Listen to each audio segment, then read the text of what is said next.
حضور دی حدیث سمجھان لگا میرے آقا مولا صلی اللہ تعالیٰ علیہ وسلم نے فرمایا میری امت کے وہ لوگ جنہوں نے اپنے ہتھیاراں نال جہاد کیتا قتال کیتا قیامت والے دن انہاں وہ ہتھیار ہیں ننگے کر کے اپنے موٹے تے رکھ چھوڑ کے آئے کرتے اجے بھی سمجھ نہیں آئی اس کا مطلب ہے کہ غازی المدین نے جس خنجر نال راجپال نو ماریا ہوا ایتھے رکھے ہوئے گئے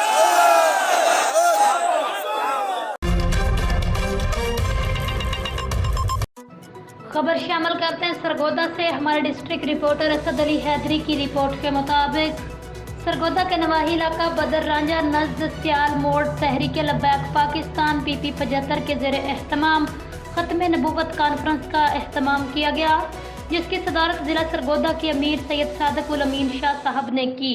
تحریک لبیک پاکستان ڈویژن سرگودا کی قیادت اور کارکنان نے شرکت کی کانفرنس میں نائب امیر تحریک لبیک پاکستان پیر سید ظہیر الحسن شاہ صاحب اور امیر تحریک لبیک پاکستان حافظ سعد حسین رضوی صاحب نے خطاب فرمایا سربراہ تحریک لبیک نے جلسہ عام سے خطاب کرتے ہوئے کہا ہم ختم نبوت پر ہر وقت پہرا دیتے رہیں گے آخر میں درود و سلام پیش کرتے ہوئے کانفرنس ملک کی سلامتی کی دعاؤں کے ساتھ اختتام پذیر ہوئی اب تک کے لیے اتنا ہی مزید خبروں کے لیے آپ دیکھتے رہیے PN نیوز